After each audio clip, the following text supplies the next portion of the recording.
Good morning po sa inyong lahat. Isang kapagpalang umaga po. Welcome po sa aking YouTube channel ng Miguel Vlogger.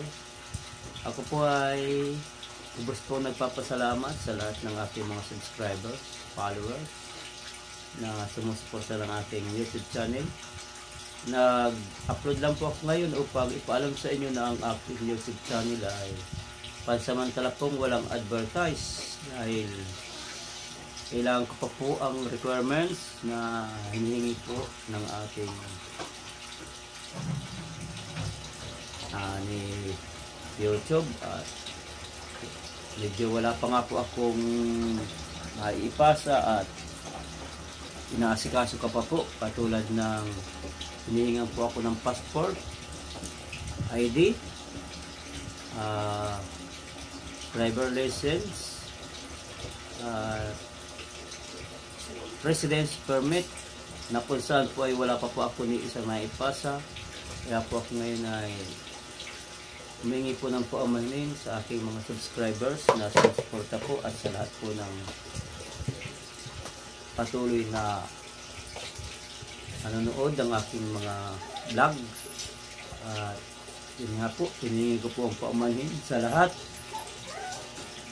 At sa ngayon nga po ay wala pong advertise ang aking YouTube channel. Yun.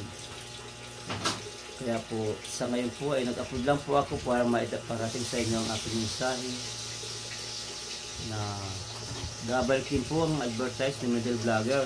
Sa mga susunod na upload ko po ay mag-iisip po tayo ng magandang content na kung paano natin makapataas ang ating mga views. Yun nga po at ito nga pong araw na ito ay nais ko lang po mag-upload sa aking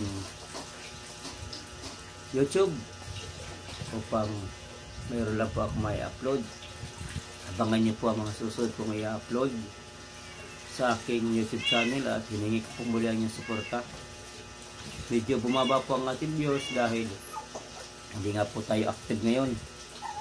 At yun nga po, kumuha rin po ako ng national ID pero black and white pa rin po ang nasa akin, black and white pa lang at hinihintay ko po yung colored at yun ang ipapasa ko sa YouTube at kung sakali baka kumuha na rin ako ng residence permit na hinihingi ni YouTube para po ma-verify na talagang kung nasaan ako.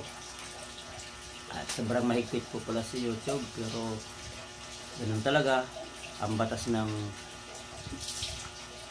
niya, wala tayong magagawa kung hindi ang sumunod. Kaya ako po ay patuloy pong humihingi ng dispensa sa lahat ng aking mga subscriber.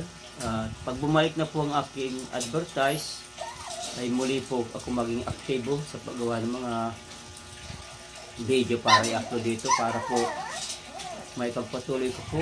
Ganoon din po ang tulong sa kapwa po ay kailangan ko rin po makapag-upload ng ganon. Ayan. Yun nga po, muli po ang paghingi ko po ng paumanhin at paghingi na rin po ng pasalamat sa inyong lahat. At kung sakali pong bumalik ang aking advertise ay pakiusap po na pakipanood naman po ang advertise ko at yun lang po ang kailangan natin para po sa ating kitain sa advertise. At pag kumikita na po ako, kung di ko man po maibalik sa inyo, sa ibang tao ko po, sa mga nangangailangan natin ibabalik ang pagtulong sa kapwa. At salamat din po sa mga OFW na patuloy na sumusuporta at nanonood at medyo mataas-taas po ang value ng ating watch dyan dahil sa ibang bansa po yan. Yan po ang isa rin po sa aking pinapasalamatan sa umagang ito. Kaya po muli ang paghingi po ng paumanhin, dispensa at pasalamat ni Miguel Vlogger ng taos puso ay akin po kayong pinapasalamatan nagmula sa aking puso. At Merry Christmas po sa lahat. Isang magandang umaga po sa inyong lahat. Salamat po.